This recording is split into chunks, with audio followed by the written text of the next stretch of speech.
Hello, everyone. Welcome into a Wednesday edition of KFD&D, or Kentucky Fried Dice. I'm one half the channel, Jilly Pie's in chat. She's the better half. You get to see her last week playing Road 96, I think. That sounds about right. So welcome in. Hope you're having a wonderful Wednesday. We've had a lot of fun getting set up, and we are ready to enjoy some D&D, but first we do have our happy news. And if you've been watching the news, Kansas, in a resounding victory for people's rights and not the oppressive fascism that our country is slowly becoming, they have denied a measure that would outlaw abortion on their constitution. This is happy news because it's a huge rejection of some bullshit laws that old white men are making. That they have no business making, but that's totally fine. Kentucky also will have a very similar ballot initiative happening November. So please, number one, go vote, and please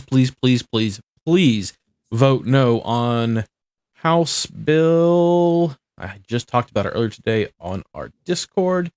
House Bill 91. If there is a go fuck yourself option for House Bill 91, no, please go fuck yourself. Deal with that one. It's ridiculous, y'all. It's just absolutely ridiculous. So, that's our happy news. It wasn't happy there at the end, but I get really fired up when we try to take away people's rights. It's not something I'm cool with. It's not what we're about. So, yeah. Now I'm just pissed.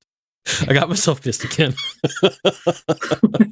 Fuckers. Do the recap, y'all. Motherfuckers. Yeah. I'm just mad. Anyway, yeah, let's get to a recap and we can get this session started. Was it I'm taking it. Okay. Well, let's know what music to play in the background. Cool. Let's take it away. All right. So the battle was over, but they'll be back and in greater numbers. Ixusa's urgency to get to the safety of Uta allowed the party to make fast time at the expense of exhaustion. Karn, who had taken a beating during the Drake fight, had to be half carried for the rest of the journey and then basically collapsed as soon as it was clear that they were safe. Ixusa led them into the city, told them they were free to wander the city, but warned them that the main pyramid was off limits, sacred is what he used, but it was basically telling us not to go near it. Just out of respect of the people, nothing dangerous or anything. But anyways, then he carried Karn off to a healer. Knowing that Karn was in friendly hands, the rest of the team tried to figure out how to go about finding someone they knew. So they set off for the market in search for food and an inn.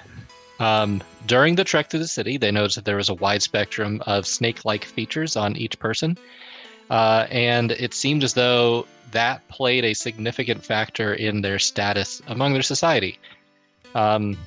Basically, the more serpent-like it appeared that you were, the more platitudes you were given, basically. So as they were approaching the market area, Daniela happened by and welcomed them to Uta. We remember Daniela from Graystown. She insisted that they stay at her home and also insisted that she grab some food for them. So after a divine meal of something resembling yucca fries with an intensely spicy sauce and a delectable mango wine, they asked Danielle a few questions about Kalakisu, as well as Grayson and the humans. Unable to tell them more, she offers to seek an audience with an elder on their behalf. Reluctantly, Daniela bends to Chime's persuasion and reveals that it was her task from the leaders of Uta to bring the residents of Graystown to Uta, but would not elaborate any further at that time. By the way, I didn't even know what was said until earlier today when I wrote this, because Ken and I took our headsets off because we couldn't hear that part of the conversation. Mm-hmm. Daniela insisted again that they get some sleep at her house, and they obliged. Daniela woke them up sometime later and let them know that an elder would see them. They went to a smaller pyramid where the lower level had a visage of Dunya, that's James's celestial patron, and went inside to meet that elder.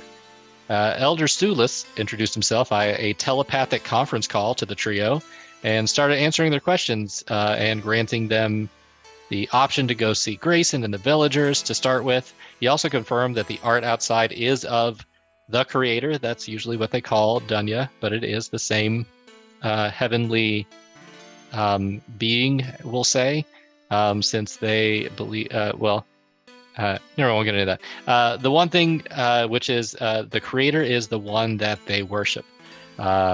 She is given, and that she has given their people a task. Ken and Elder Sulis find a respect for each other via their faith and devotion. He also confirms that Kalakiso is a green dragon who is working with Dragonbane and the Yuan-Ti there in Brownstone to undo what Elder Sulis's people are doing, basically that task that Dunya has given them. So we find out that the party and the people here have a shared enemy. Then, in a shocking twist, he told the group, after some questioning, that Susanna's baby is no longer actually alive, but instead has been replaced by a baby hag. Go back and watch that clip. That was great. After that, Elder Sulis told the story of how Dunya, the creator, was opposed by Tunjiri, and sorry if I got that spelling wrong, DM. The pyramid at the center is actually the city. The pyramid at the center of the city is actually that prison that that Dunya has imprisoned Tunjiri because she was unable to destroy him because she is a creator, not a destroyer. It is also revealed that the villagers are there to sacrifice themselves to keep the prison sealed in some sort of blood magic, which James is all too familiar with. James is appalled at the loss of life and left abruptly. Ken and James understood that this is what they believe will keep the peace in the world, even though it is not a task that they enjoy. And they said their thanks and goodbyes and left with Chime to find Karn fully recovered. So basically, we are left still in the city after that. Nice recap. Thanks. I didn't rush to finish that right before this started or anything. No, not at all, of course. Did. So you all had a couple of ideas on what to pursue last session.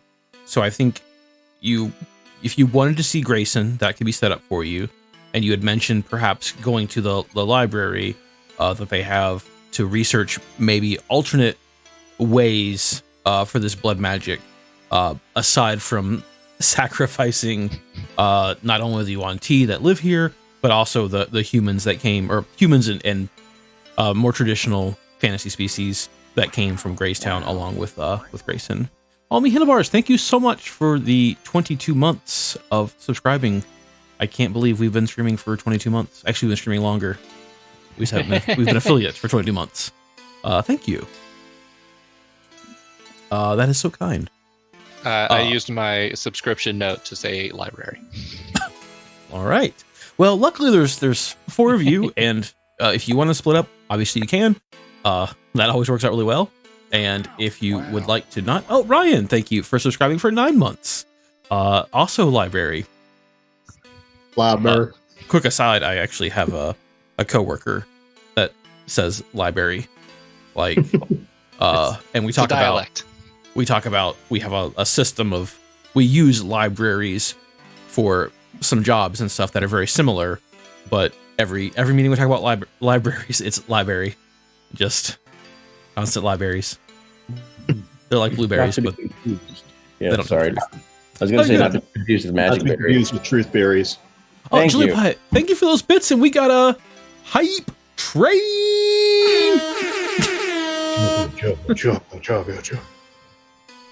I don't know. I'm excited, but like, this is the library. Wow. Oh, Celestial, thank you so much for the subscription as well. Y'all are too kind. So that's already level 1 finished. And Mihanabar's bits, y'all like, we appreciate it. We really, really do. But we don't really do this for any type of money. We do this because we want to build communities and be nice to people. Thank you, Anonymous Cheer, for also those 100 bits. Y'all are amazing. Absolutely amazing. Thank you from the bottom of our hearts. Your support means the world to us. Is Jillian drunk? I don't know. Are you? You might be. I don't know. Not your boss. But one of the things Jillian always says that I love, and I'll ask her, like, what's the thing that goes from a fireplace that takes smoke up out of the house? And, Celestial, thank you for those bits. Appreciate it. And she pronounces it chimney. And I just love it. I love it when she says that word. So, I think it's adorable. I really like her. So. I hope so. Well, thank you all so much for everything. Like, that was amazing. We're gonna keep going with the session, but it means a lot to us, and we appreciate it. So we were discussing y'all can go to a library to research. You can talk to Grayson, or really anything that your heart's desire. So, what's up, players? First, I want to check on Karn, make sure he's all right. Let's check in with him. Feeling any better? Feeling stronger than you were before? Whoa, where did you come from? Yeah. Feeling a lot better. They got me stuff to eat. Guys, have you ever had mango juice in a box? It's so strong, everything. So maybe you feel like maybe 12.5% stronger than you were before, or something like that. Yeah, I mean, I feel good. I knew that you would. Anyways, all right. So I would like. I think that. Okay. I'm gonna speak as James. So guys, I think we should go see Grayson first. I kind of want to check on them, see what it's like, see what's going on. I don't think I can do anything else until I talk to them. Think you understand, James. I fully don't. I know that I don't. I don't get it. I think I need to talk to them before I can make any. I have to hear all sides. Listen, where's this conversation taking place, DM? Y'all had you got a room at the inn Okay. as we ended last session, so you were all in your like private little room that they have for you. Okay, James. Daniela's job given to her from the powers here in Utah were to bring the people of Gracetown here. And when I asked where they were and that I knew where they were, they're gone. They're gone, James. That's what I'm saying. I want to leave. Honestly, I want to spend the night here, as detestable as that is, and then I want to leave. Out of character question: has Karn been caught up on what actually happened, or is he coming into this conversation completely blind? Players, what have you told? I'm gonna say we definitely caught Karn up before starting into this conversation of what we're doing next, because otherwise that would make have no context for him. Okay, just wanted to make sure. That's the thing is, I feel like Chime would be trying to have this discussion like as soon as we got to the inn, you know? Sure. Sorry to interrupt, but thank you all again. We finished a level 1 hype train, and it just finished. Once again, thank you all so much for everything. One more air horn. Okay, back now to sadness. Oh God. Okay, so you're thinking that Like Karn as soon walks as in. I've got you all alone, I'm telling you what I know. I think we'll just say that like you haven't slept for the night yet, and Karn recovered. Like they were able to hydrate him, and he got enough rest and kind of cooled off from the jungle heat and out of the humidity. And so it's that night. You all have just had your discussion with the elders, or the elder, and you're back at the hotel after kind of definitely a falling out on Chime's behalf with Daniela. And so now you can do a quick recap with Karn as he comes back, finds you all, comes back to the room, and you can have this discussion. How's that? That's good. Okay, so then before we go any further, as the news sinks in, Karn just slowly drops his drink and just goes, "Holy shit."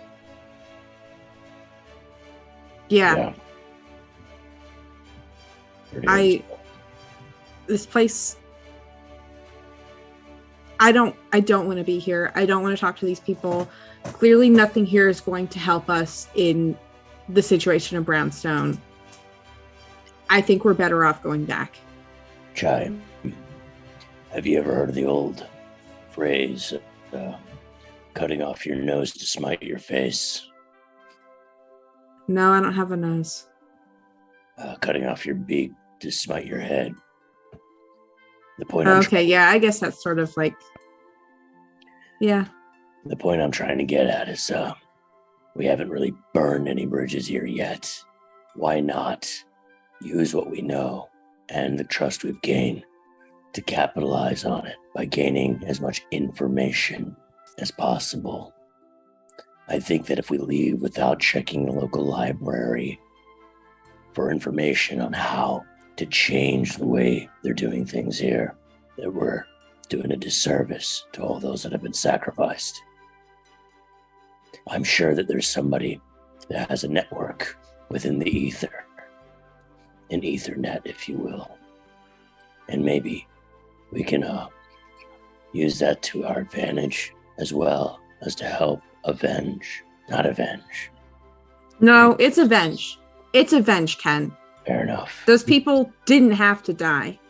This Ethernet, is it guarded by 5 cats forming a cable of some sort?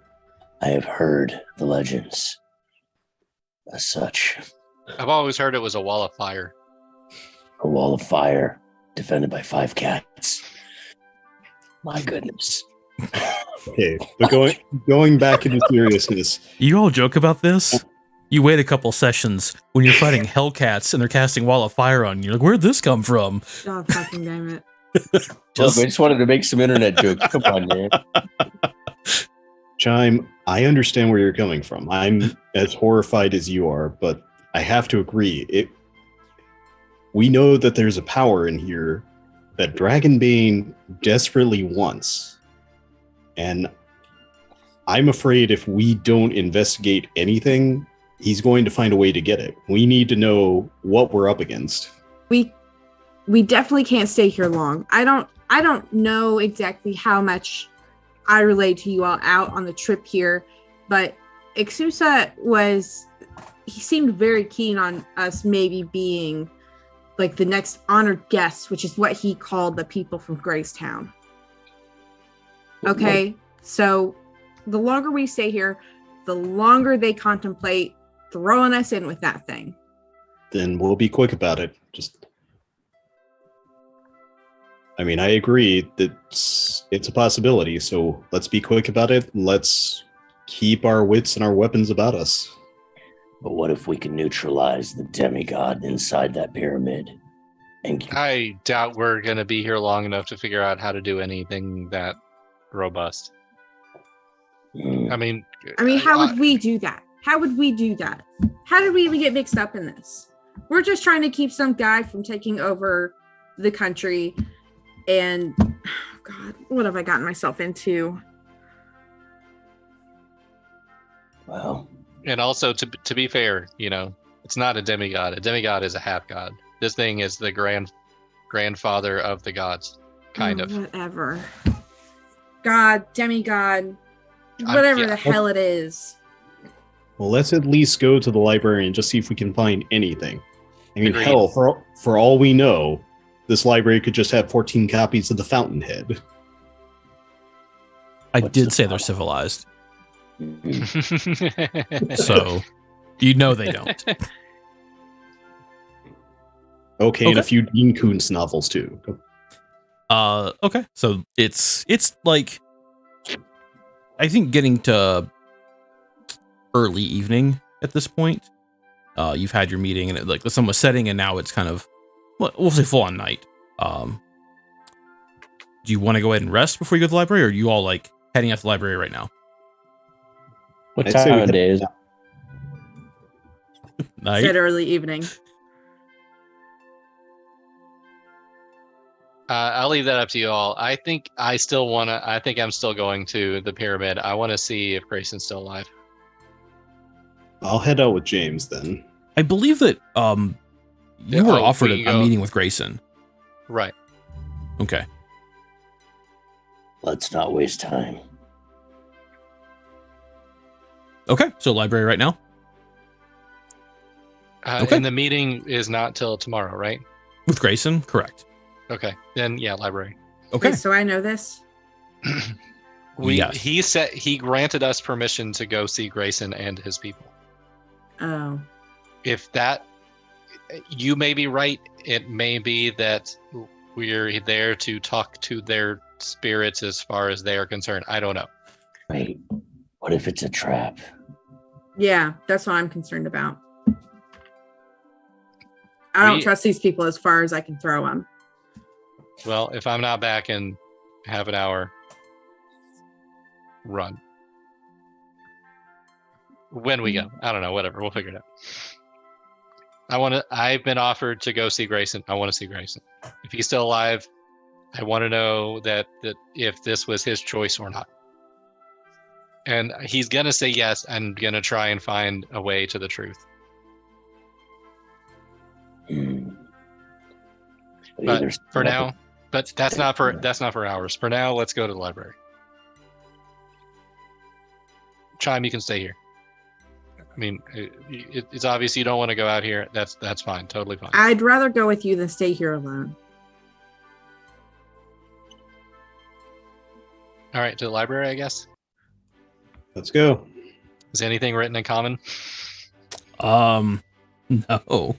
Well, so you'll make it, and you're able to get directions sort of through some kind of hand signals and limited kind of knowledge of language from the innkeeper downstairs, who kind of give you enough directions that you're able to figure out where the library is. The building itself is again made of stone, like all the buildings here, brightly colored, carvings throughout. Some of there's pillars leading into it, like large pillars that hold up kind of an overhang and sort of a common area that full of small tables and chairs. And there's lots of people out, people by these yuan-ti in various levels of lizarddom and humanness. Typically, the majority seem to be mostly human looking, with a few finer lizard features. Hamed, are you casting comprehend languages when you get there? Yes. Gotcha. Okay. So then the pillars kind of have gold ornamentation on them.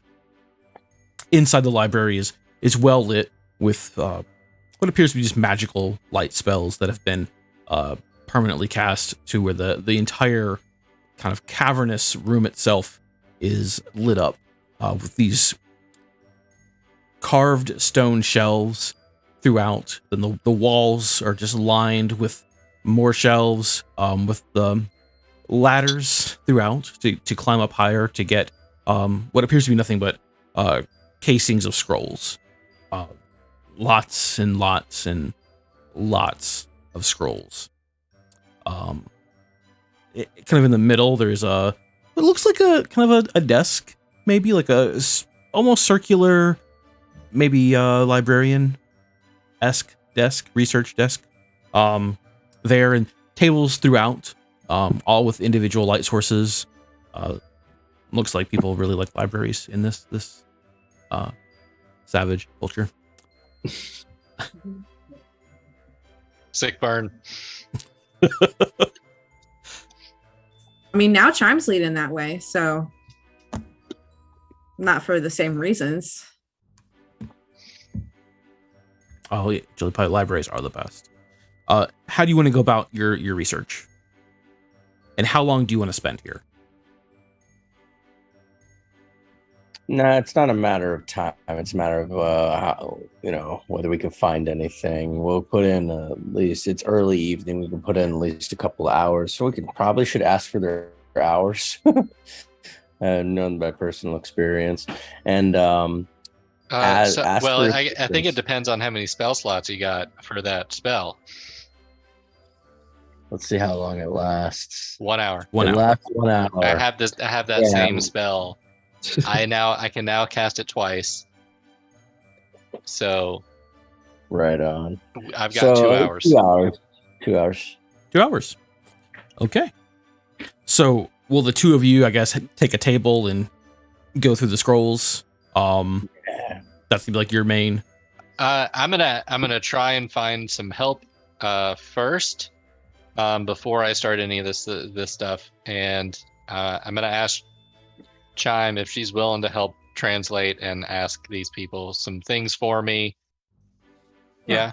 Okay. Yeah. And I'm going to ask for scrolls specifically about blood magic, so I can try and figure out what they're doing and what they've discovered, and if I can glean anything from it, or if I can maybe turn them a different way or learn something myself. I don't know. Anything around blood magic. Okay. I think while they're actually looking in the books, like at the text, I think me and Karn can start looking at like pictures. Mm-hmm. Yeah, I figure we can serve as kind of like the gophers, like Yeah. role. Y'all got a system. Okay. Pulling out We the can't read comics, the reading language, those in so- between, handing scrolls back and forth. And a good copy of Akira. Listen, under no circumstance whatsoever, do not light any matches or cast any fire magic, or we will be imprisoned. Are we clear? Yeah. Thanks. Wasn't planning on doing anything to upset them. Thank you. Well, you don't have to worry about that because I can't cast any fire magic. Well, it seems like they're big fans of PH Craft Love. No. Mm. No. That was actually, I kind of liked it. Yeah. Okay. So, Chime, are you going to translate from the librarian that's at the? Yeah. We'll Okay. use that as our starting point. Okay. It's again like the lower tier, referred to as a pure blood, which ironic, mostly human. Again, another female, has the hair up, very librarian-esque, kind face, very eager to greet you. Just not sure the interaction's gonna go at first, and just smiles and nods as you approach the desk. Does she have cat's eye spectacles on? Absolutely. Can get behind that.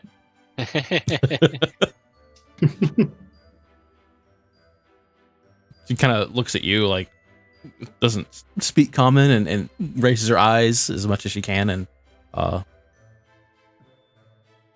Hey James, what did you want me to ask her? If any scrolls on blood magic that I can Okay. read.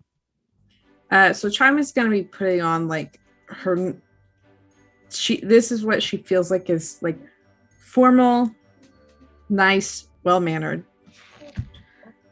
Hello, ma'am. Do you have any knowledge on blood magic in the library? and this is through your sonic connection. Yes. Blood magic. Yes, we do, dear. Any particular aspect of it? Hey James, any particular aspect?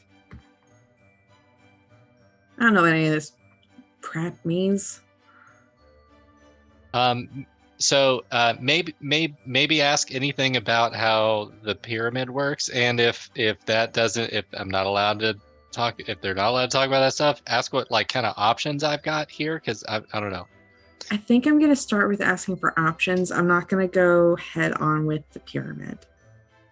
Well, that's cool. Okay. what are my options? I'm a beginner in learning. Well, we do have a collection of scrolls by Ostu on the origins of blood magic. I think that's probably the best place for you to start if you're a beginner. But it's not something people would typically learn that way. But yeah, if you're interested in that, the Ostu's treatises on blood magic are considered the kind of the authority, as it were, on the source. Probably the best place to start. You'll find those, and she kind of points over to a wall rack. She's like, third section up. They should be there. Just look for the. It's 5 volumes. There's a droplet of blood on the outside of the scroll case to indicate that it is concerning blood magic. And you might not be able to. All of the scrolls concerning blood magic have that sign on them. Most do if they're considered like an important source on it. There are, of course, other works that mention blood magic, and we have them categorized a little differently.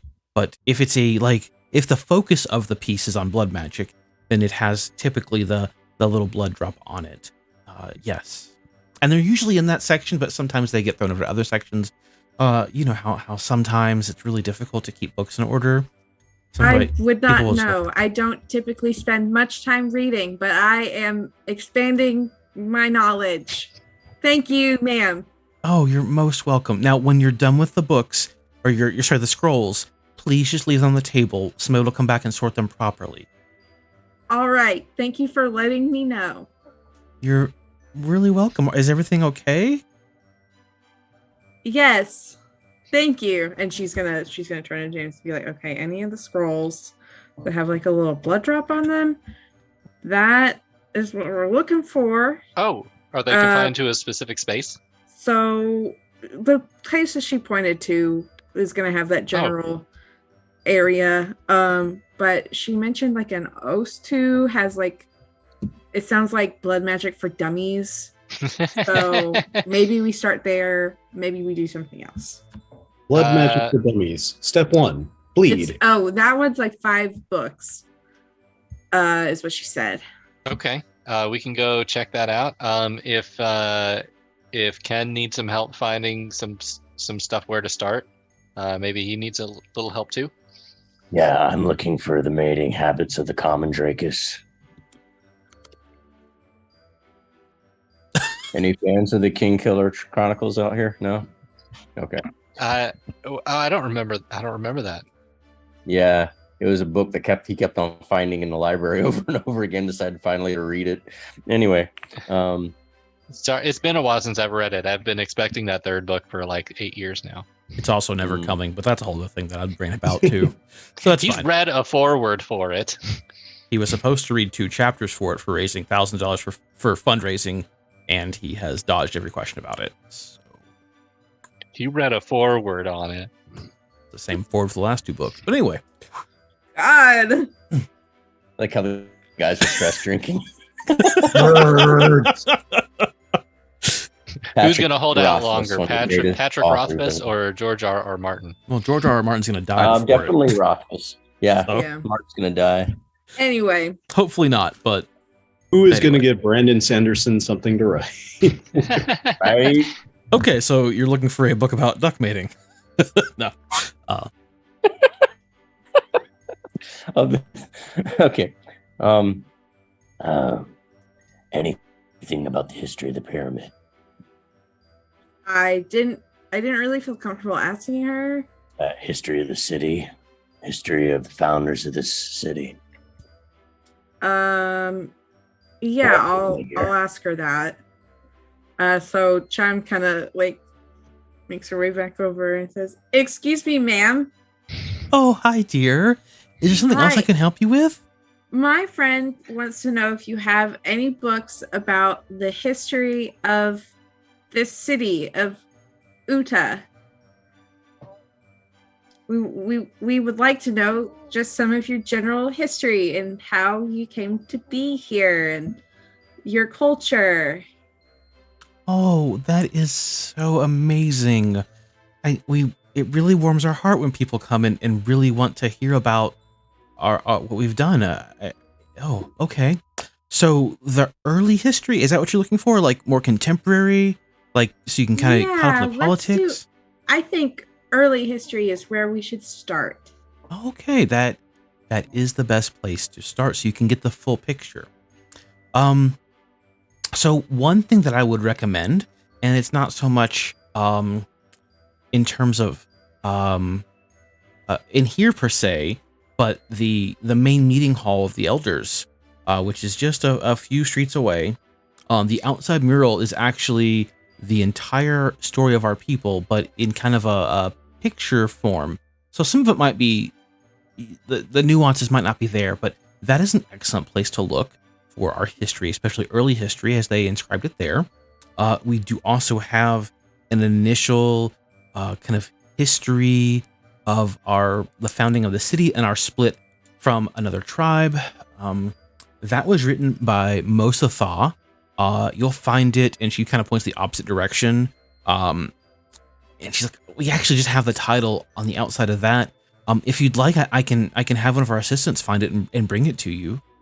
That would be wonderful. Thank you so much. Is there anything else we can do for you? We're here to help. I think that's all for now. Thank you for your help. You're really welcome. Thanks, dear. You're welcome. And she's skedaddling. She feels awkward. Very accurate. So Chime, she comes back over to Ken and is like, there's going to be a librarian that comes over and is going to give us a book. And that is going to be about she said like a split from a different tribe. Do with that what you will. I thought it sounded important. Did she say Mustafa? Because my cousin's name is Mustafa. Honestly, she says the names and they go in one ear hole and out the other ear hole. So she was giving Mufasa? you author names. Yeah, no, I know, but Okay. It was Mosatha. Musafa. Mufasa. Not Mufasa. Brouhaha. Y'all are gonna get us sued by Disney if they ever cared. A little pride and legend. No, that's shark bait, but that's fine. Yeah. Still sounds good. This says shark bait. Okay. Again. Anyway. All right, we'll go looking at this pictogram on the side of the building. Oh, are we looking at that? So again? that's like the building you were at previously. Yeah, we've already seen that. You didn't study it, hold but up. Maybe a book on the pictogram or a scroll about it. you want to ask the librarian for that as well, or Yeah. I mean, the librarian's already bringing over one book. Tourism board. What was that? I was just saying, I'm sure they've got something on the pictogram from the local tourism board or something. Yeah, the local tourism board. I'm sure they have a lot of tourism out here, Karn. I did hear about a group that Sorry. came by through recently. Yeah. What were they called? The villagers. Oh, the village people don't appreciate that. That was all OOC. That was all out of character. Sorry. Anyways, so I'm gonna go take a look at those scrolls. If anybody wanted to join me, feel free to join me. Yeah, I'll join for blood magic scrolls. All right. I want to look at the pictures. okay. Hey, Karn, come here. Okay. All right, we split up within the library and kind of peruse the scrolls. So, what information do we get from them? So, James is looking at the blood magic scrolls. Right? Is that your entire 2 hours, James? I think at least the first hour. Okay. So we'll do an hour. How detailed are you looking? I'm scrolling, pun not intended, but now intended. I'm scrolling through, trying to pick up on anything that looks interesting. So if it looks basic, or if it looks I don't know. I'm not reading in depth unless something catches my attention. Okay, if that helps. so skimming until something. Okay, give me an investigation check. And then Chime, you're looking at pictures, correct? Yeah. So you're going to roll with advantage because Okay.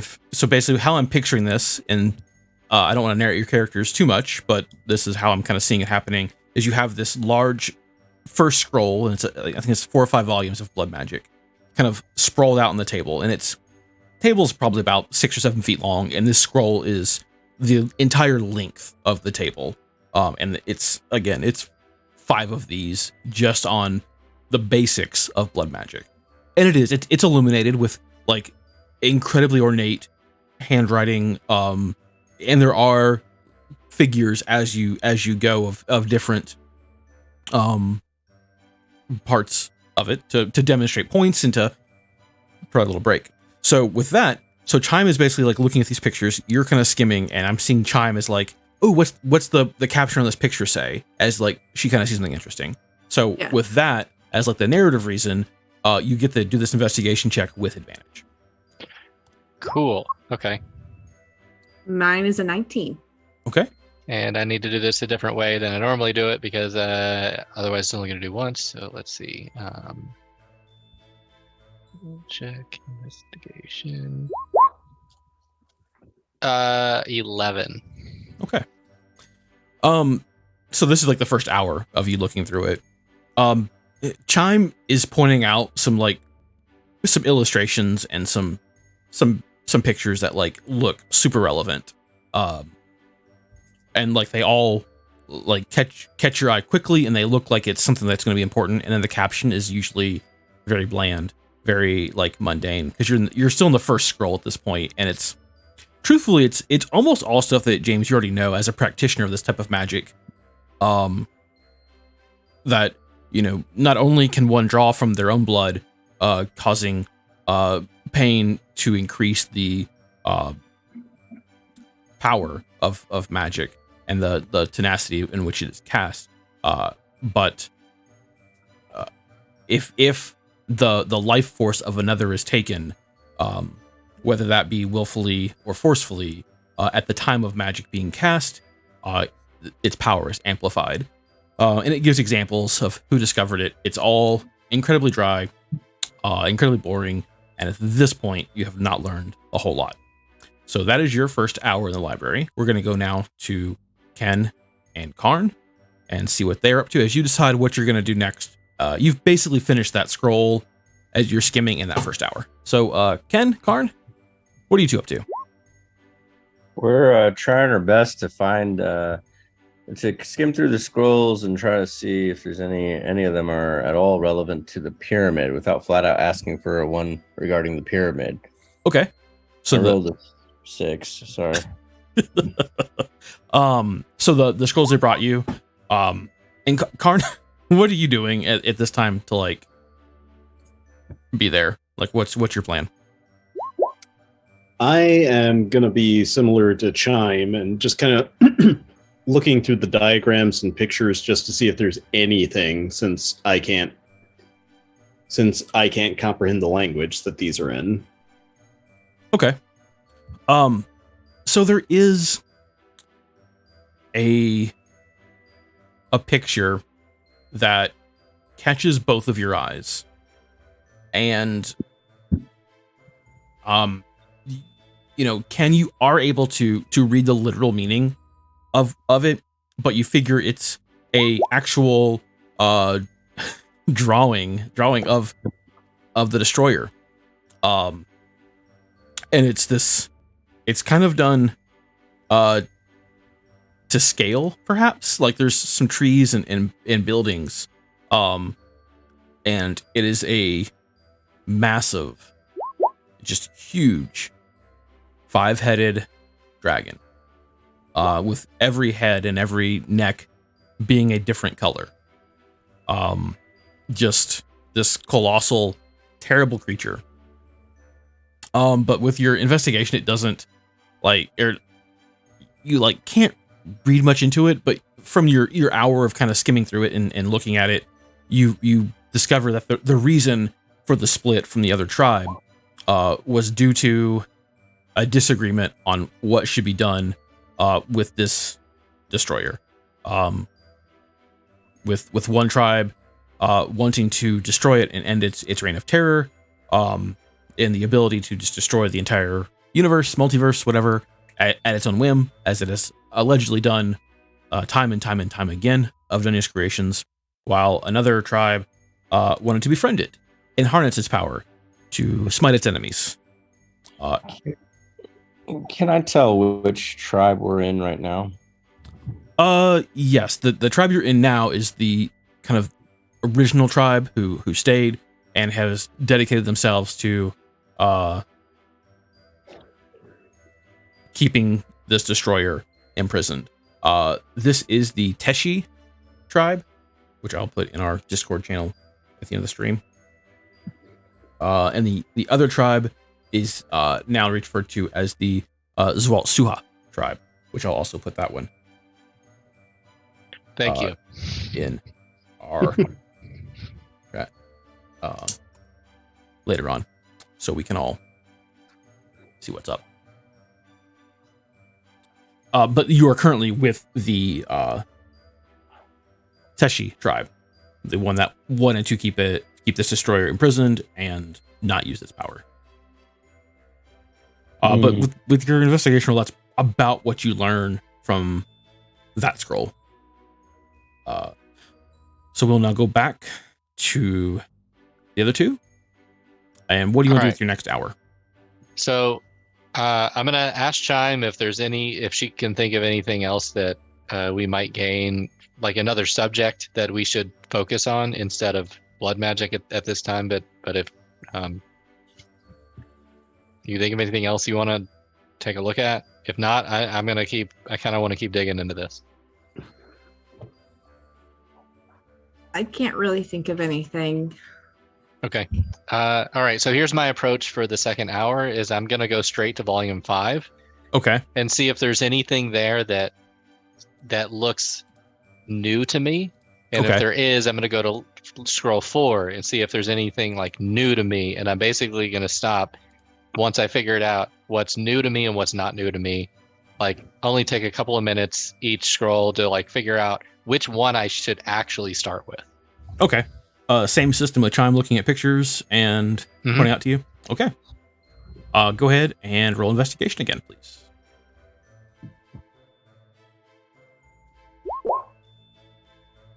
Chime got a 12 that time. Okay. And I got a 25. Okay. Much better system, apparently. Luckily, I have a +6 to investigation. With this in the fifth scroll, Chime, you're able to see like towards the middle of this scroll, kind of a chart that looks really interesting to you. And at the top is like a little rodent drawing in the bottom of the chart, and this thing takes up the entire like width or height or whatever of this scroll. It's very detailed of like all these different animals, and then at some point there's like humans and elves in this, and at the very bottom it's dragons, like multiple different drawings of dragons in there, and you kind of excitedly point to it, and just for some reason it really draws your eye, and point to it towards James, and James looks at it, and it turns out that different types of blood have different strengths to them, and if you are able to harness blood, it can typically have a greater effect on the spell. So if you're looking for like an increased duration, increased potency, whatever, you would want to use more powerful blood, and it's the top to bottom. So rats and small rodents are the weakest of that. You can use their blood, but it would take in kind of figuring this out in your head, like so many.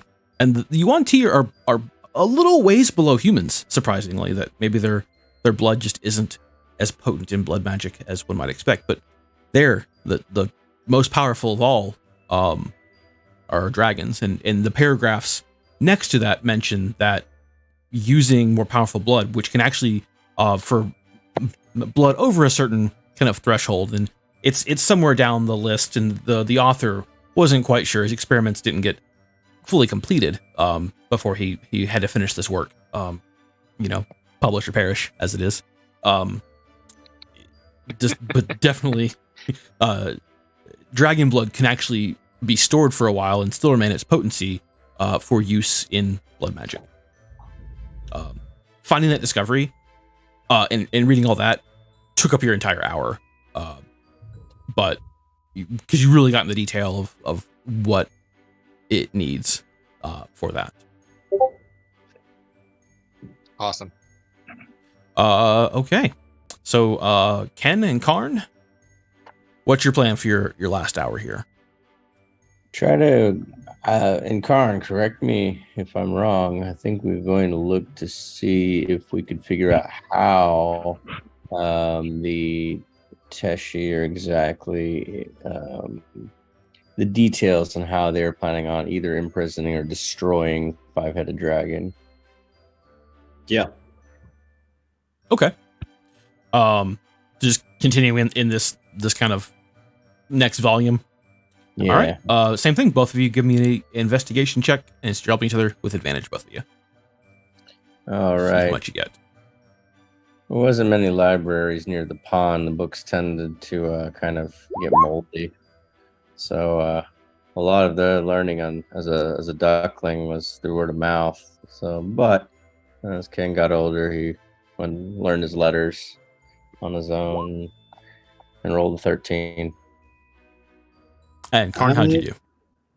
Well, with advantage, I have an 11. Okay. This seems even drier than the first volume, which makes it really difficult to get through.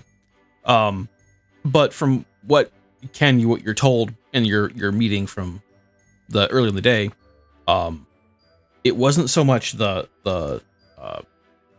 Teshi. I probably said that 3 different ways now, but we're gonna go with Teshi. It wasn't them who had the plan to capture you. It was Dunya's plan, and she apparently used some of the last of her energy to help create this magic, create this pyramid, and coax the destroyer into it. And it was Dunya's idea and Dunya's magic that did it, and the Teshi have agreed to, as their like life's work, to keep this creature imprisoned forever and ever. All right. Ken turns to Karn and says, If Dunya's responsible for imprisoning the destroyer, is she responsible for the the blood sacrifice that is keeping it in there?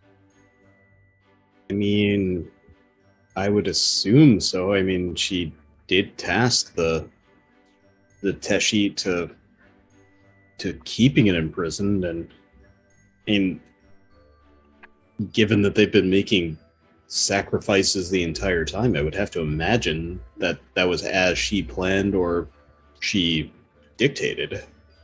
Man, it's just an assumption right now, but let's wait till we get back to where we're staying before we tell James. Okay. okay, and that's 2 hours of work at the library with some useful information. I think we're going to put the scrolls back and look for. No, we don't wait, put the scrolls. don't put them back. Leave them on the table. Oh, okay. Sorry. We leave They them on said the that they'll table. sort them back.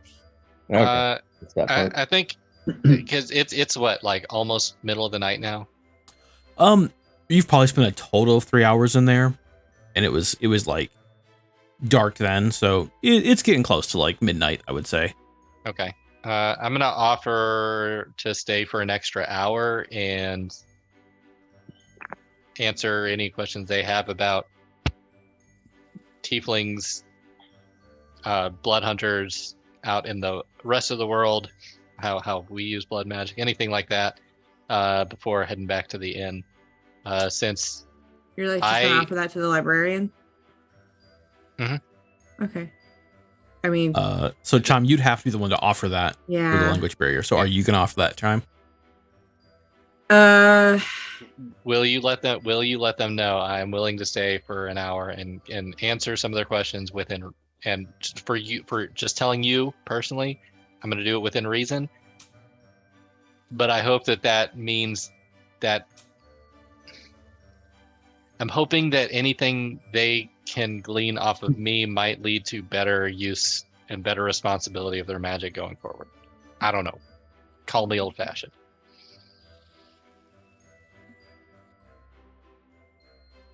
Okay. Chime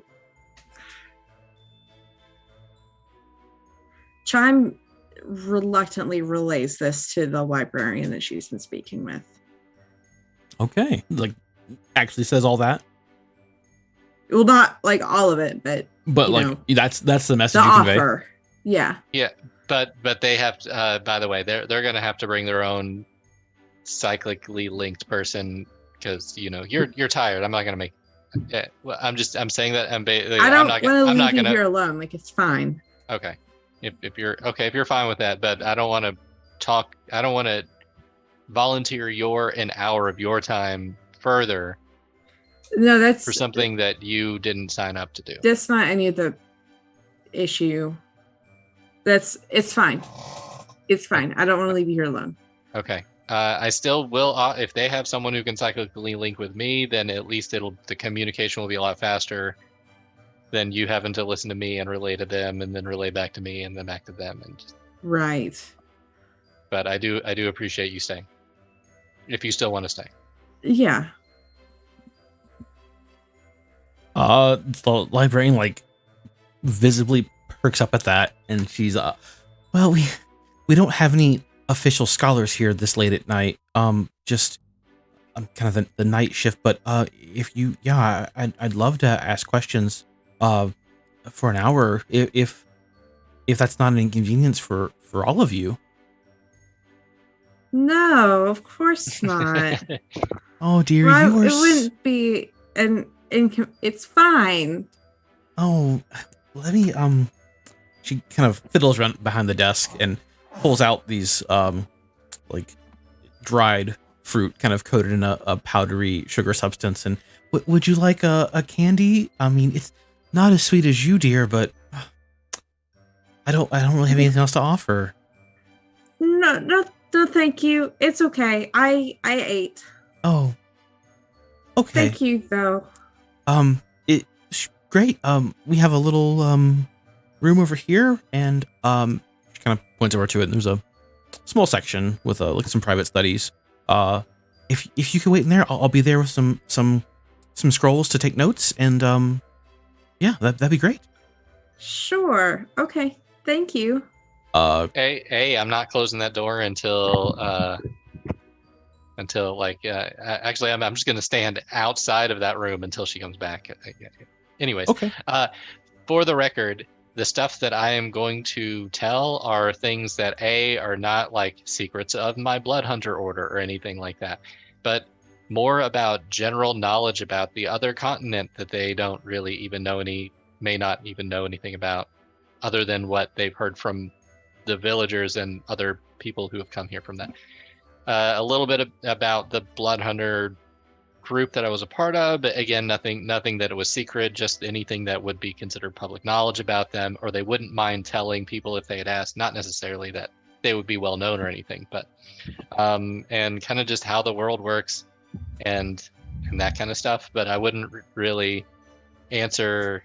I wouldn't get too detailed about a lot of things unless there was something very specific, and then it would depend on what they're asking about. I know that's a lot of weird stuff that I just threw at you, but if they can get a general sense of my interpretation of how that world works, basically.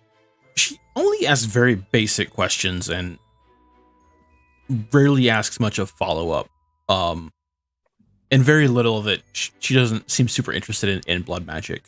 A little bit, but more documenting like your trip, kind of what's happened so far, as much as you're willing to tell her.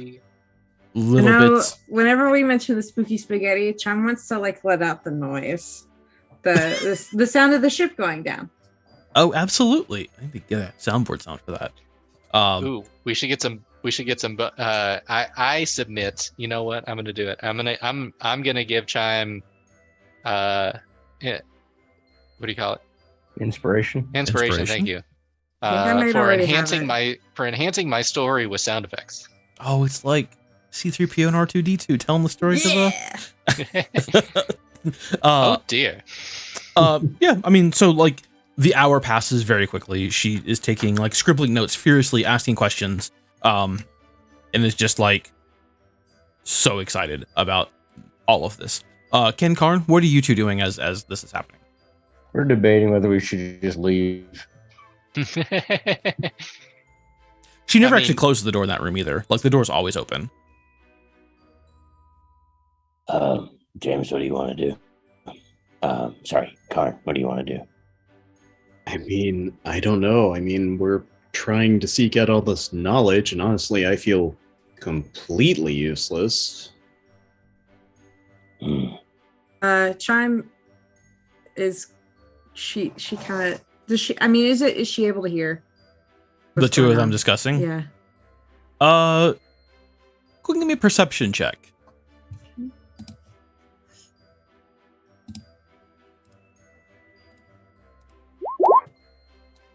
$23. You can hear with your excellent bird Kenku hearing the discussion of like if they like, do you want to go? Well, I don't want to stay, but yeah, I feel weird. So I'm gonna tell the librarian, excuse me for just one moment. I'll be right back. I promise. Okay. And Chime is she's gonna pop her head out of the room and kind of like she's gonna make like a little like chirp to get their attention. And then she's gonna no, not quite a nuts for some moment, but close. You're a bastard. No, she's just gonna make like a little bird chirp. She's gonna like eyeball the both of them and tell them like, just keep looking at scrolls, look at the pictures if you can't read anything. Don't leave us here.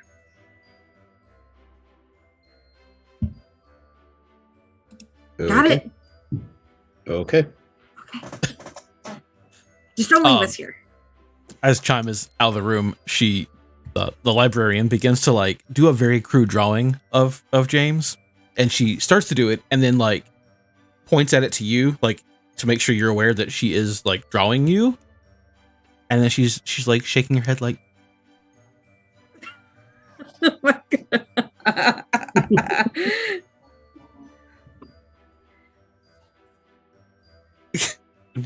goes back to I want this to be part of the weekly recap is the librarian's drawings of James and Chime.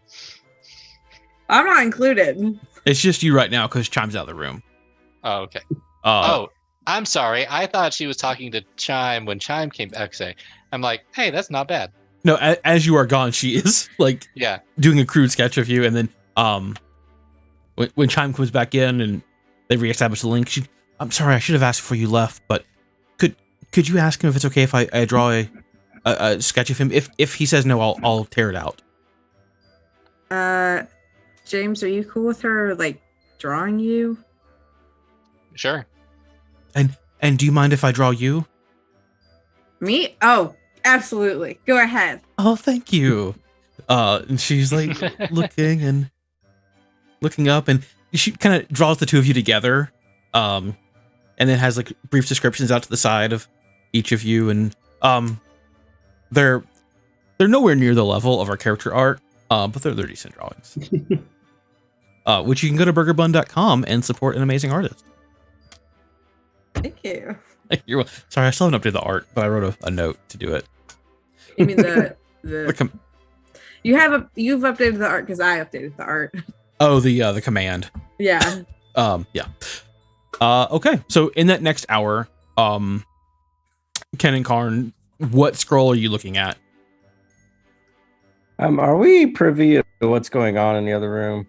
Yeah. I mean, you heard the I offer. would have told you let you before. know. Yeah. Yeah, I would have told you before I went in there. Okay, because I feel really uncomfortable right now, and I whisper to Karn now. We're wanted in Brownstone. I don't like the idea of them volunteering their sketches like this. Yeah, it does. It is a little weird. What should we do? I have half a mind to go in there and rip those pages out.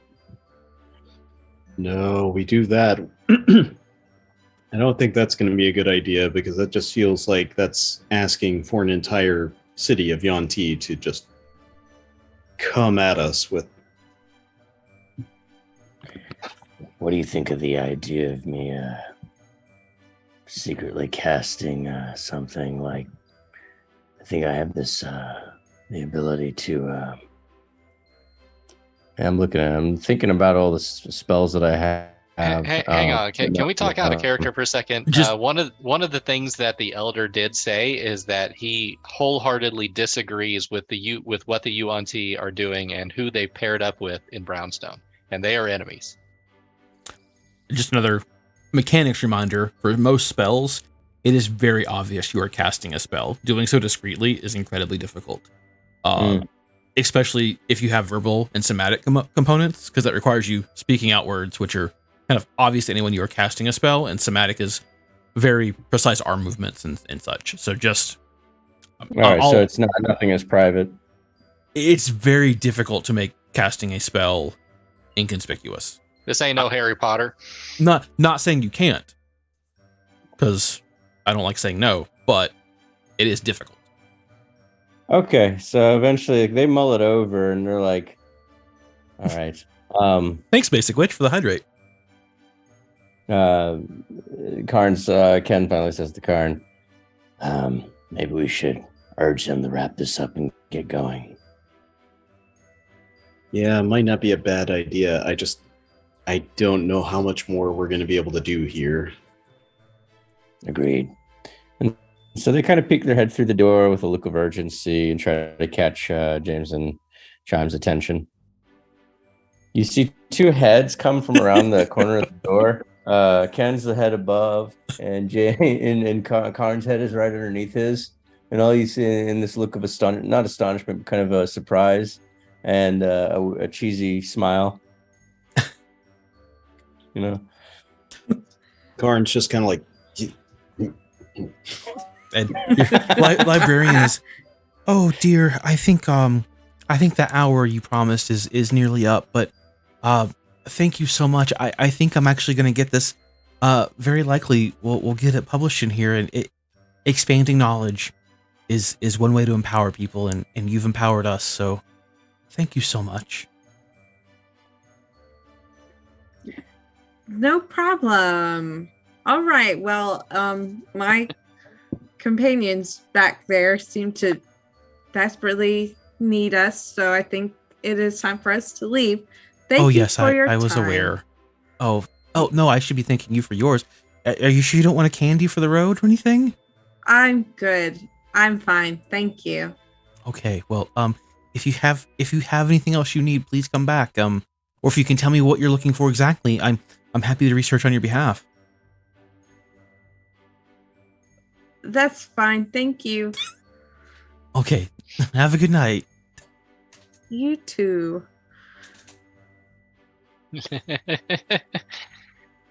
All right. Okay, bye. Bye. All right, we head back. Anyone want to do anything before we head back?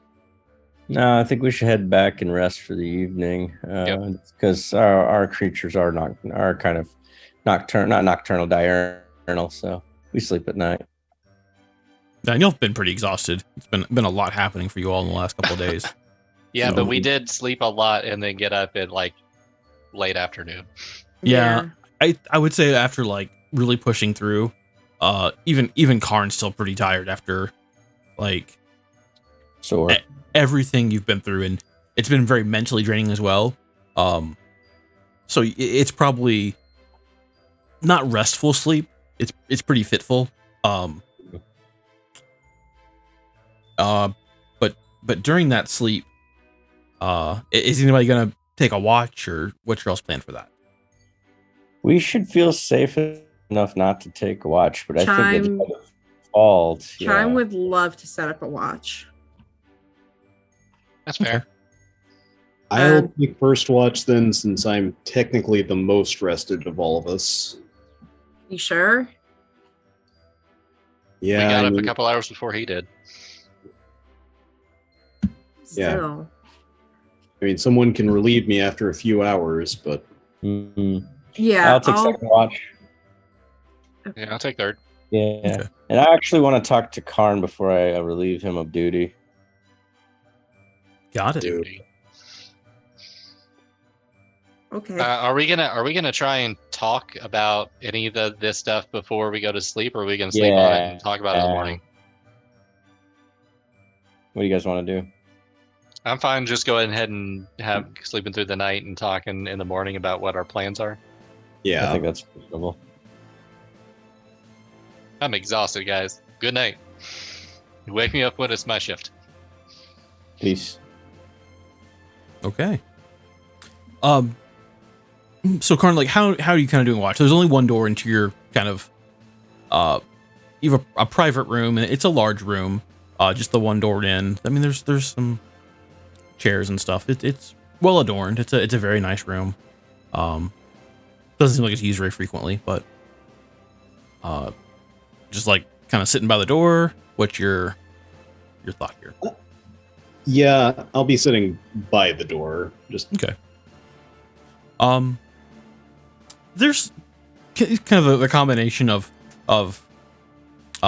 inn and pub in the lower floor, and it seems very lively throughout most of your watch. Maybe the one team, maybe more night people have longer days, perhaps sleep in a little later. Not entirely sure, but it's lively. Lots of noises from before, but nothing sounds threatening.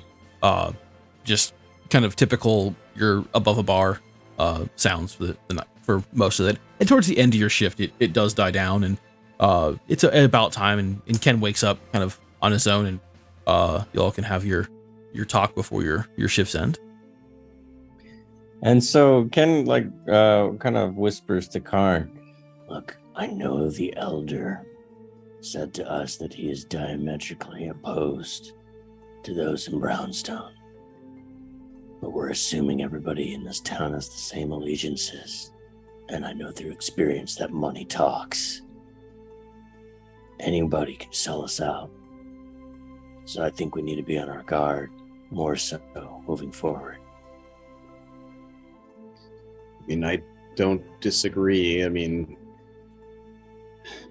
I don't know. Just want to try to trust that these people are diametrically opposed to them, but the whole human sacrifice thing was a little bit of a blow to that kind of trust. Agreed. Get some rest, buddy. Okay. Ken, your watch is very uneventful. The downstairs, kind of the pub atmosphere has died away as it shifts into very early morning. Before you know it, you're still maybe a little tired and start to maybe nod off a bit, but you definitely catch yourself as it's just still and quiet for a while, and James gets up for his little shift to kind of end the evening. Do y'all need to talk privately, or should we move on the next day? All right. Next day. All right, y'all want to have your discussion on what you've learned and what you're going to do going forward? Sure. We bring each other up to speed with regards, and we can either take a few minutes to actually talk it out, or just assume that we exchange knowledge appropriately. I think we can assume that we exchange the knowledge that we got, but I do kind of want to talk a little bit about Dragon's Blood specifically. So is it just like, am I crossing Harry Potter along with this? But is Dragon's Blood an actual like component that you can like buy? So, as far as your character knows, it's not. Partly because dragons were eliminated from the old continent. As far as everyone's concerned, dragons are extinct. Yeah. Okay. Because of the actions of Dragonbane. So like as a component for like potions and stuff, if you could find it, it would be incredibly rare and incredibly expensive. So yeah. All right. So apparently we're going to be on the lookout for this, giant old green dragon. If we happen to somehow figure out a way to take it out, we definitely have to extract the blood. I think that is key. I think that we might be able to permanently seal this thing in place with much stronger blood magic than what they currently have, and maybe, just maybe, just completely negate the need for any other sacrifices. I don't know. It's worth a shot. It will at least delay it for a while. I mean, Chime, you saw that chart. Like, it's complete. It's like a whole new level of potency. Yeah. I mean, I agree. That at least buys us some time to find a more permanent solution. Right. And Without any more people having to lose life in order for this to happen. You know what I mean? And based on everything that they keep telling us, it sounds like this thing is going to find us no matter what. So it sounds like a confrontation with it's inevitable. Yeah, and it's not like this dragon doesn't know where the city is. If they were able to track us in an abandoned satellite village, it knows where this village is. It just can't come here for some reason. Or chooses not to come here for some reason or something. I don't know. Then I think it might behoove us to see if we can find our guide again and see if there's any place that we might be able to use as a staging ground to fight this thing. Some place that might be to our advantage. I don't know that we're ready to fight I'm not. a giant green I ancient don't dragon. know what kind of drugs you all are taking, but I'm not fighting a green dragon right now. I'm wholly unprepared for that. And I think all of us are unprepared for that. Okay, then. So that leads me to my next question. What's our next move going to be then? Because even if we're going to go back to Brownstone and try to handle the situation there, how are we getting back? This jungle almost killed us the first time just coming through it. And we still haven't met Grayson either. I mean, we're going to meet him soon. Like, our meeting time is set for a couple hours from now. I'm assuming, DM. In fact, it's a knock on your room's door. Tell him I'm not home. No solicitors. Candy I'm just kidding. You got Girl Scout cookies? Chime wants to listen at the door first before we open it. Who is it? It's Daniela. I'm here for your take you to Grayson. Okay, that really threw me off. Thank you. Really good job. Did I miss Donald sucking in some helium for a second? Yeah, he's got a balloon underneath the desk. Helium. Just magic. Just absolute magic. All right, go ahead.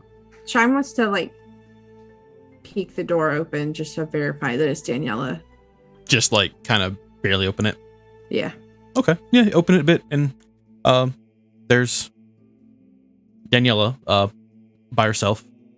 Just and as you kind of crack the door over to verify it's her, just this really awkward Hi. Yeah. Okay, guys, it's Daniela. I guess we're going. If you need more time, I'm happy to wait. No, it's fine. We're ready. Okay. I'll meet you downstairs. The voice is really throwing me off. Yeah, it is super weird. I like it. I love it. It's yeah. I really like it. Yeah. Okay. Anything else we need to chat about before we head off here? Are I we don't staying think- here anymore? Are we taking all of our stuff with us? I think we should hold on to the room. I think James and Karn do kind of express their concern that they still don't trust the people here and would prefer you guys not volunteer your sketches anymore or any more information about us that could lead us to have a bounty on our heads. I understand, even though I don't think it's. I think we're fairly safe here. I think we're more upset with them than they are with us. But I get your point, and will not give out any more. That it necessarily in the detail that we did last night, but It's like a billion other birds that look like me. It's fine. I felt it was one of a kind, Chime. Yep. Okay. So yeah, I'm ready to go. I think the history stuff was really cool. I think maybe some of it will play in later with the two tribes. Maybe if we get another meeting with an elder or something, we can ask a little bit more about that. Being without having for them to tell us the entire their version of the story, we have somewhat older version. Bless you. Gesundheit. And whatever, and we can but I think that's helpful. It might come into play later. I think the blood information was helpful. It'll probably come in later. Anyways, anything else? Keep our room at the inn and go meet Grayson.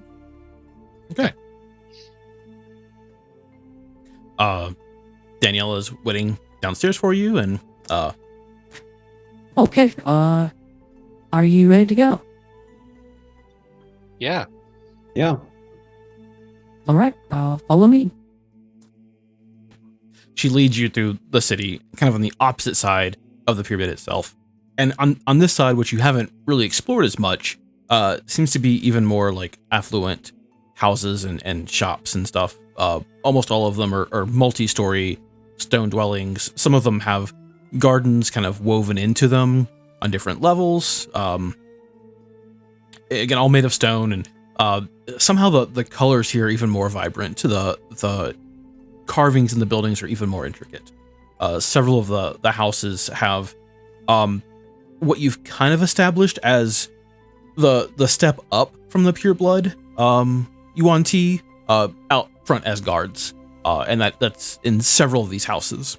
And she leads you to one, just a few minutes walk from the center of the city, which is the pyramid itself. And out front are two guards, each holding spears out, wearing kind of ornamental, mostly decorative, it seems, armor. The wide double doors inlaid with gold and gems. And she nods to the guards. One of them opens the door, and she... Okay. Again, this is where they're staying, and if you follow me, I'm happy to take you to Grayson and all of our most honored guests. She leads you kind of up some stairs into this large... Hang on. Is everybody going in? Anybody not? Yeah. Yeah. Okay. I'm going to Just lean making over the time, though, and say, I know the door is very shiny and encrusted with jewels. Don't steal anything from it. Why do you think I would Don't. try and steal anything from these people? I'm not. Okay. Just- I might be a just little the best. stupid, but I'm not self-destructive. Okay. So up to this, like the second floor, and you kind of see some of the villagers already, and they're just hanging out. There's this large room with pillars that are brightly painted, and then pools of water that are having like a constant stream come in. Tables of food set out, some like lounges, and most of the villagers look very clean, well fed. They're in their small groups kind of talking, and one of them, which you recognize as Grayson, with his large build, dark skin, and kind of welcoming smile as he sees you, has a very confused look on his face at first, but comes by and greets you with a firm handshake and looks at Daniela and smiles at her. And she smiles back at him and turns to you all and Well, I'm gonna leave and let you have your meeting. How long do you think you'd need? I can come back and or you're free to wander, the town itself aside from the pyramid.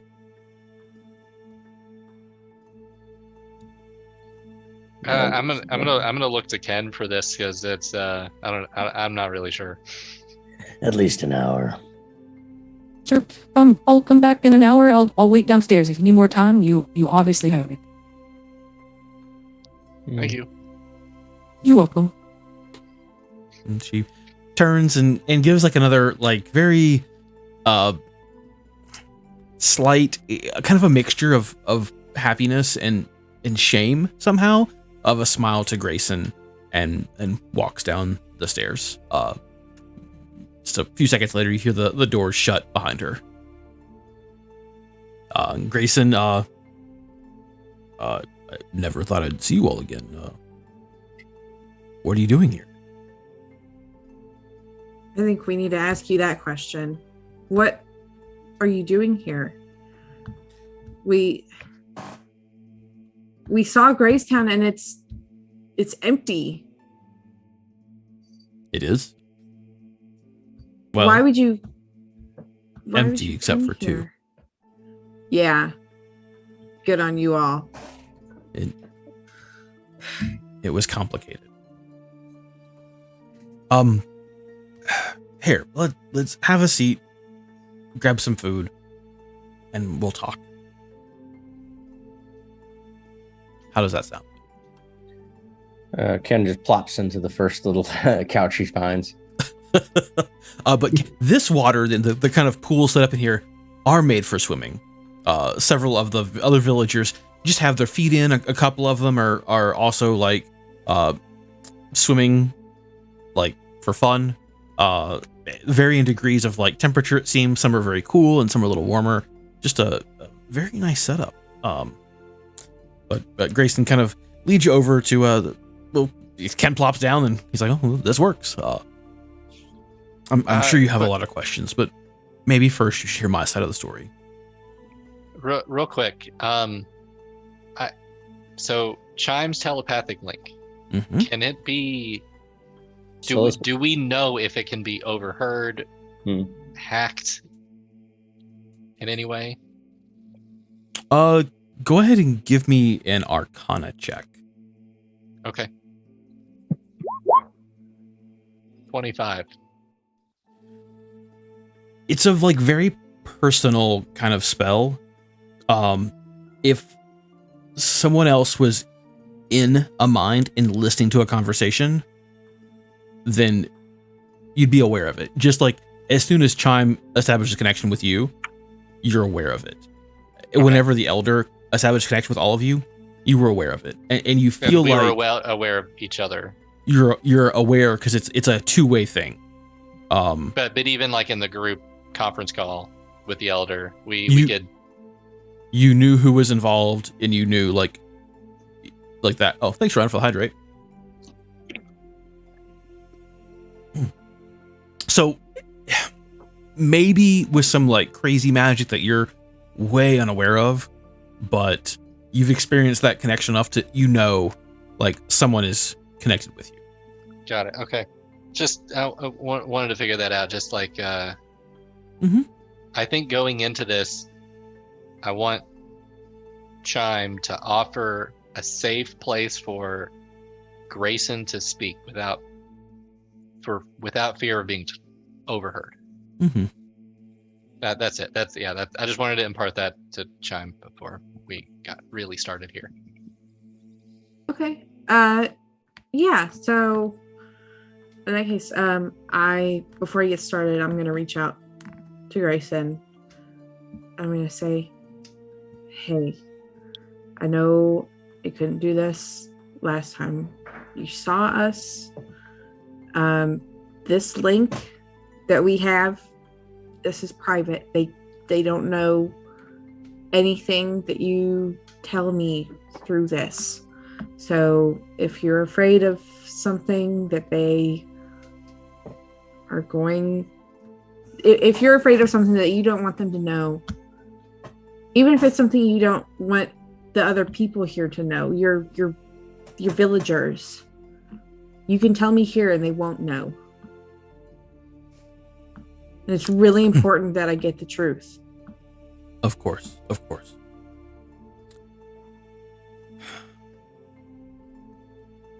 For a long time, I felt really guilty about what's happened. I feel like it was my weakness that led them here. And was it under false pretenses? Perhaps. And was that wrong? It was. But we're not prisoners here. So Then I'm why do you stay here? You know what's going to happen to you, don't you? we all do. But I think I can say this out to everyone. Like, so he actually says that out loud. He said, do you remember when you first made it to Graystown? We talked about how we were fed up with the selfishness and the corruption that was already taking hold in Brownstone. We came to this continent for new lives. We came to this continent to be better. To be better than what we were before. I didn't ask people here if they were criminals or what they did in their past life. What matters is what you can do now. What you can do to help others. So, did Daniela trick me here? Did Daniela use her charm on me to slither in? Maybe. Yes. And yes, I had moments of clarity where I realized what was happening. I was angry. I was pissed. I was frustrated. I was I'm going to ashamed. pull out the letter as he's doing that. But I had apprehension about leaving. I thought maybe the villagers were just following me. Just for the sake of following me. You know, sometimes when you get that leader that you believe in, that you think that they're going to lead you to greatness.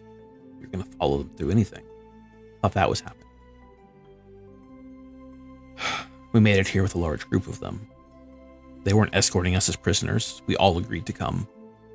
Even though I was tricked, she knew. She had to get them all here. But they guarded us. They protected us. We were hunted by these drakes. They knew we were coming. But they fought. They died. When we got here, we met with an elder who was able to link, much like Chime can do. And told us in no uncertain terms what was going to happen. To a villager, we agreed. The purpose of Graystown was to give. It wasn't to take and to just be part of a system that just tears us down, destroys the world. Look what happened to us. Look what happened to that whole continent. And here we are.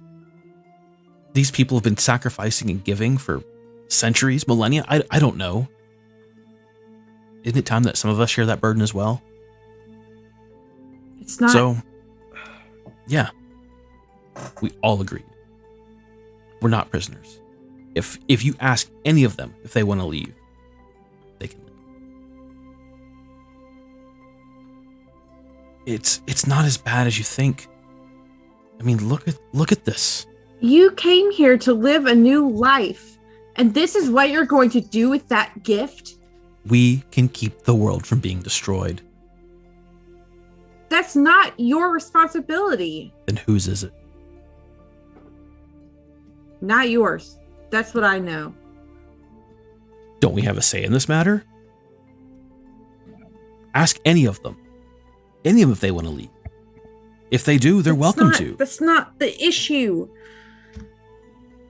What's the issue? He's right. They do have autonomy. It's not right. It's not right. None of it's right. Who are we? No one should have to make this sacrifice. The Yuan-Ti shouldn't have to make this sacrifice. Graystown shouldn't have to make this sacrifice. This shouldn't be a thing. We can't dictate their culture and beliefs. What would you have us do? What's your solution? If we can Don't just sacrifice eliminate ourselves, yourselves. That's what you're doing, is you're eliminating yourselves. What lesson is this teaching everyone else? Like, I know that you're going to say some shit about self-sacrifice and, you know, the greater good and all of that. But at the end of the day, what does this teach everyone else? That Brownstone saw you all leave, make your own settlement, and then disappear off the face of this continent. For what? For something they don't even know about. Chime, you have kids, right?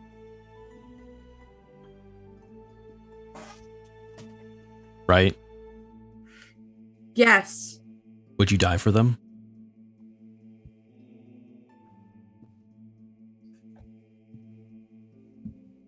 Yes.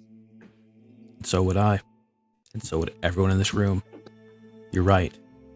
Brownstone doesn't know what's happening here. The old continent doesn't know what's happening here. But not knowing doesn't mean they won't be affected. If that creature gets out, we're all gone. So if we don't do this, the world is over and everyone dies. But if we do this, if we sacrifice ourselves willingly, if we live our lives here, knowing that at some point it will end, the rest of the world can carry on for just a bit longer until someone can figure out a longer solution. So when you Then say why eventually, how long do you have here? Well, as we've kind of figured out with the Yuan-Ti, our blood is a little more potent in the sacrifice. It's once every other full moon, we either have a volunteer or a lottery, as it were, on which of us is the next to go. Based off of that, I think we have, it kind of looks around the room, about a year and a half to 2 years for all of us are gone.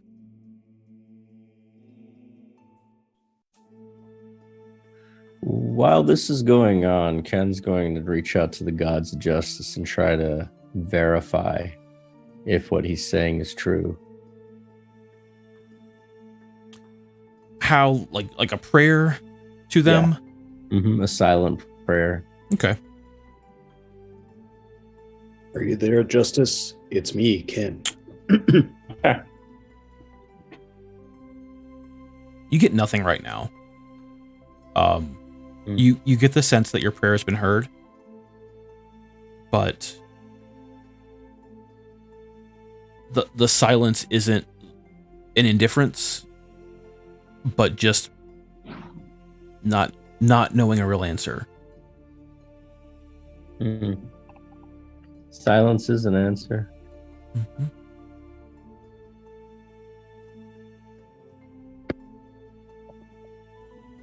And Grayson says, I know that's not what you wanted to hear from me. I know it's not. But, and he stands up and turns around to the villagers and all of you listen.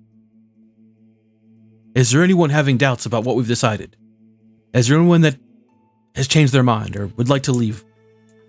They will take you when they leave this village and escort you back to safety.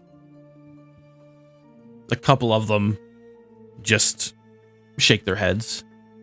A few kind of in a back corner.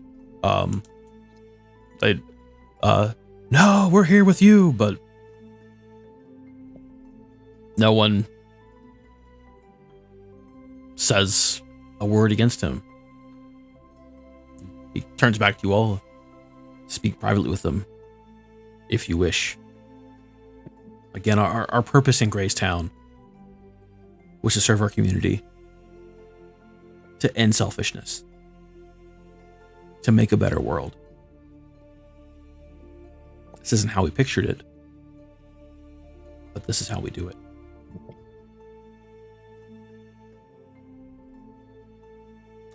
There's an old story my family used to tell me when I was growing up. But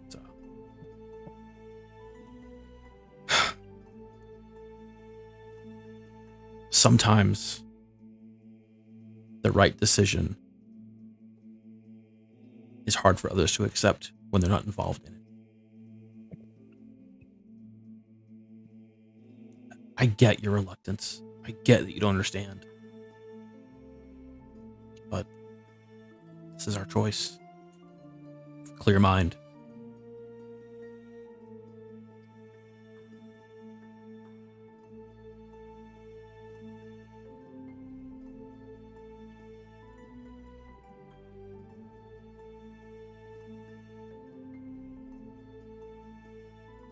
Think we should run an ad?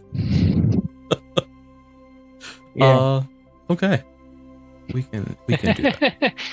No, it was Oh, mostly gotcha, a joke. gotcha. Mostly a joke. Ad time so we can get that money for the charity and capitalize on the community giving.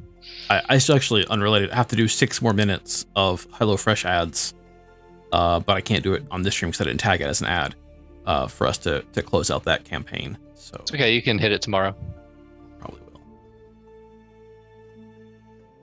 If this was a podcast, they'd probably cut to a totally inappropriate ad for the mood.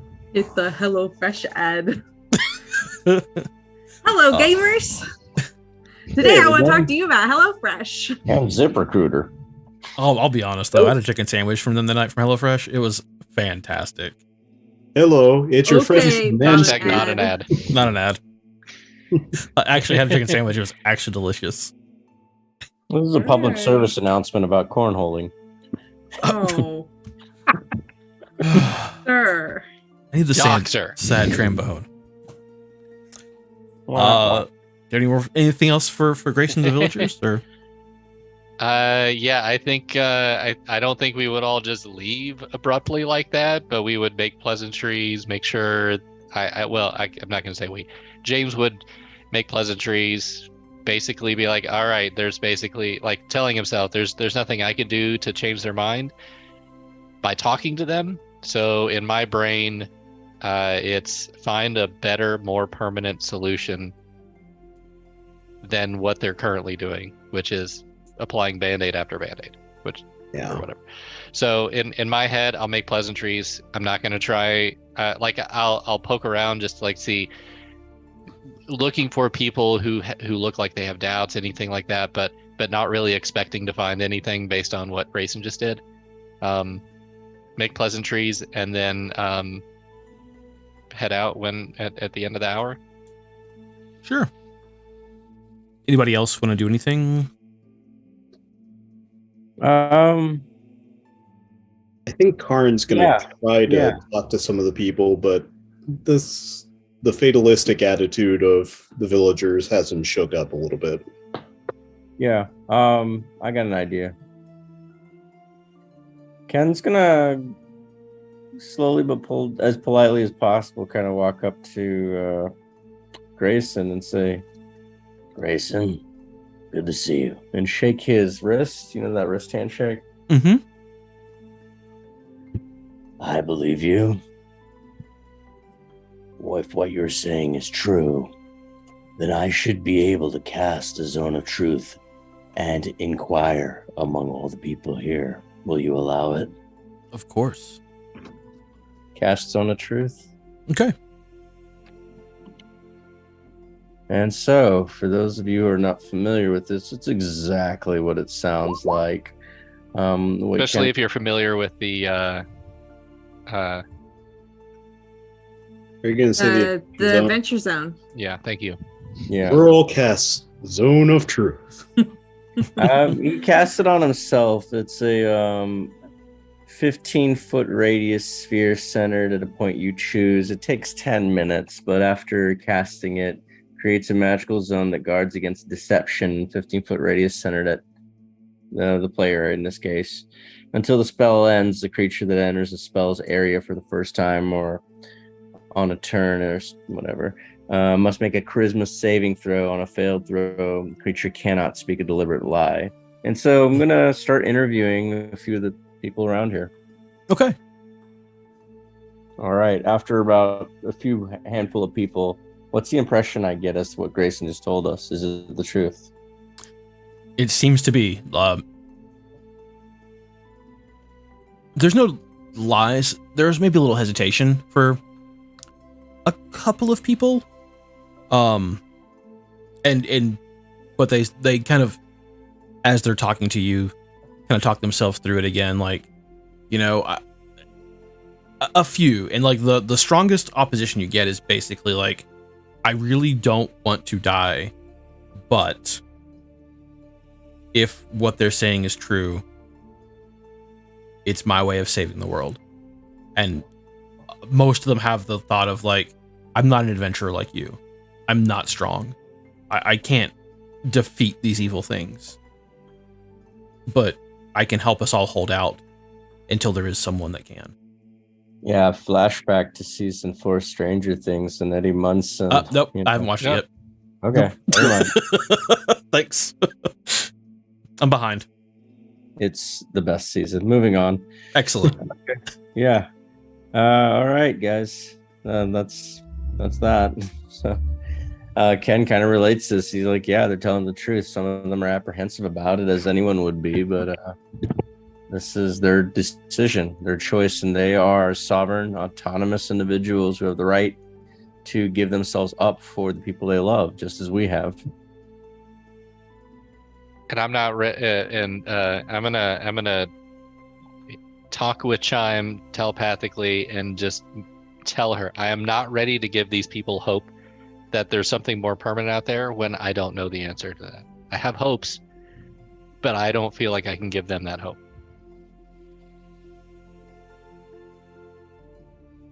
It's not right. It's This not. place, it's not right. What? And so, okay, Ken links telepathic or tries to link signals to link telepathically to Chime and says, But what if we can destroy that being inside the pyramid? What if we could end this? Do you think we can do that in a year and a half? What about a month? What about 6 months? I don't know. How many people? Is it worth trying? I mean, of course it's worth trying. But these people shouldn't have to just die. It's as meaningless as going out and drowning in the ocean. Channel your anger and focus it on trying to come up with a solution. I'm not smart like you all, okay? Yeah, but So how about you all figure it out and I'll just tag along for the ride. you're crafty, and we need your assistance in this.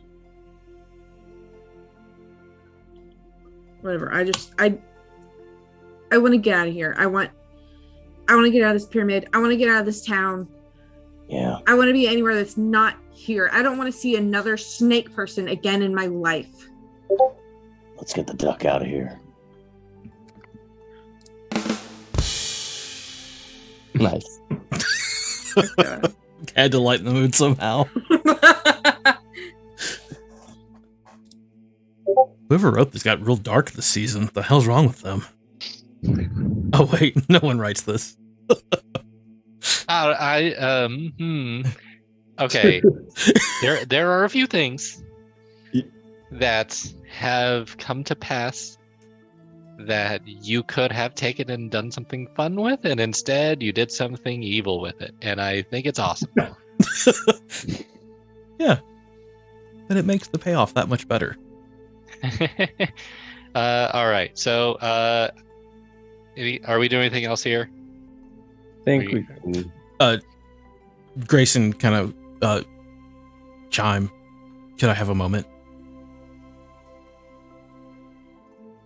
Sure, I'll listen to a dead man's tale. Tell me, what do you have to say?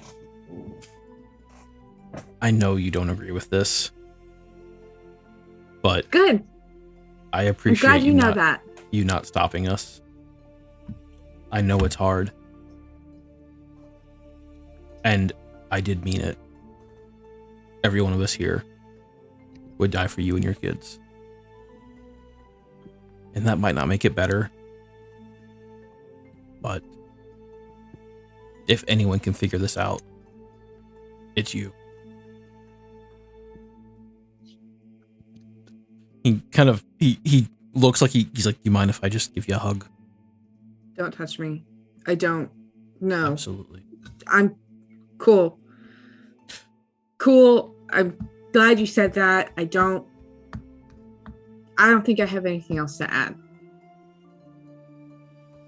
Okay. Then he turns to the rest of the group. You all are always welcome here. If you want to stay here with us, you're welcome to. You can see we all have private bedrooms and it's well anointed, and we're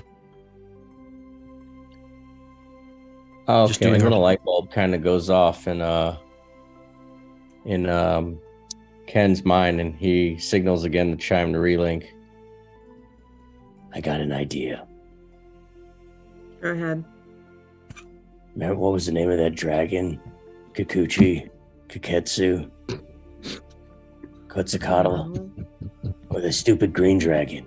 Yeah. If Whatever it's the fuck it was. What if blood from that dragon is strong enough to seal whatever the destroyer in the pyramid forever, rendering human sacrifice obsolete? I mean, I thought that's what James was implying. Oh, You know, I see the diagrams, you talk the words, and I form my own ideas, but they're not usually correct. I say let's go after that dragon. Oh, God, how long is it going to take us to train to kill a fucking dragon? We don't have to kill it. We can charm it. You can. I once knew of a donkey that had 4 children from a dragon.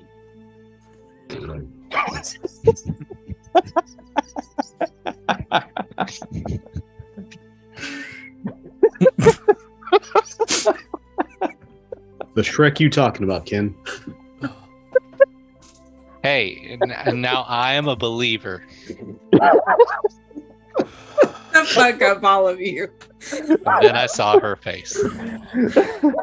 I didn't believe the tale. It couldn't be true, but then I saw her face. And now I'm a believer.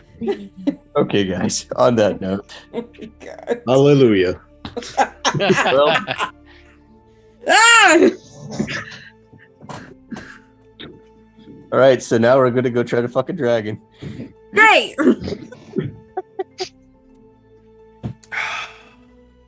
I don't have enough wine for this. There's not enough wine in the world for Cool. This story, much like an onion, has so many layers. this. And makes you cry. much All like of a- you. Cool. Next time on KFD&D. Cool. God. Okay. Or KFD&D the third. They audience, made a I'm so fourth sorry. one. I'm so sorry about that. I don't know what I was thinking. It's fine. That we needed that moment of levity. Oh my God. It's fine. Fine. I was really hoping we'd talk about Shrek. I fucking love Shrek.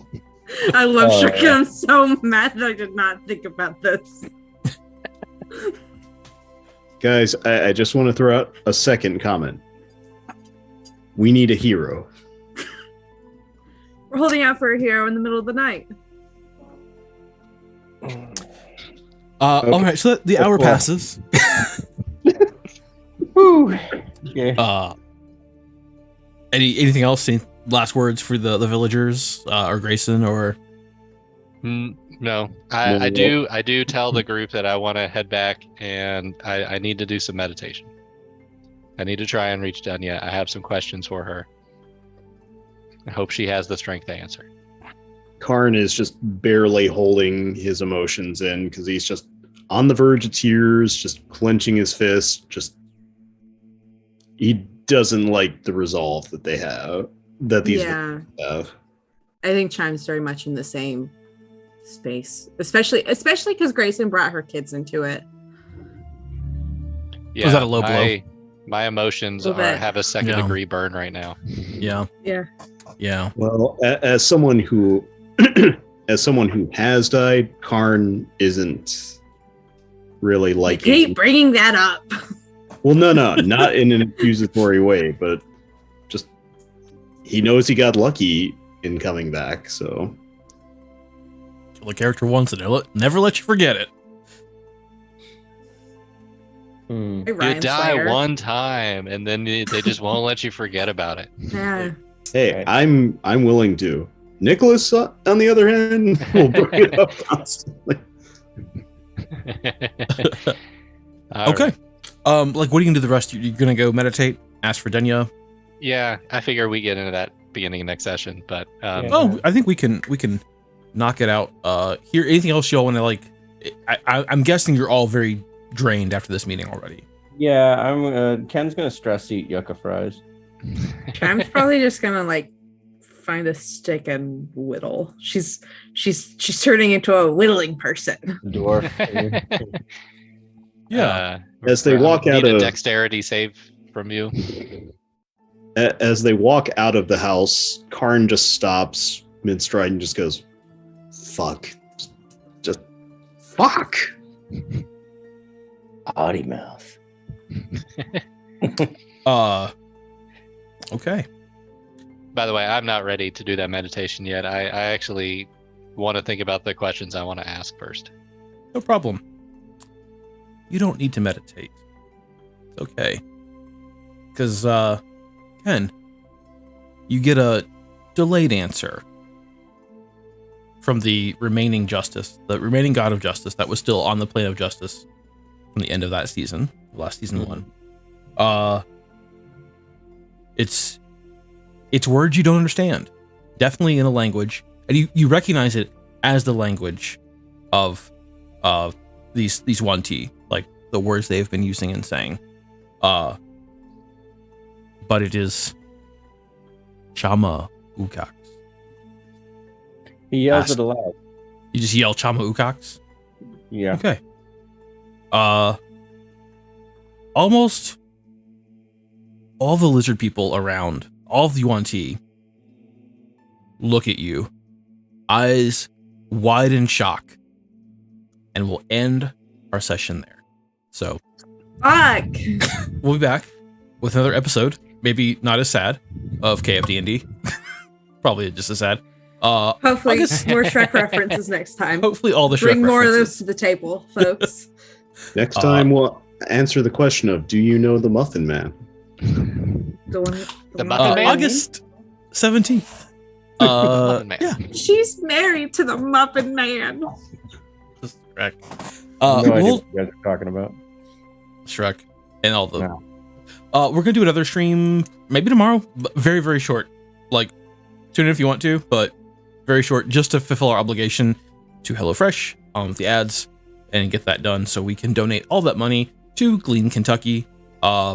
That's our current plan. We've maybe discussed donating to the Eastern Kentucky flood relief, which is pretty awful. But as of now, we're still going. Like, Chili Pie, you weren't wrong. It's fine.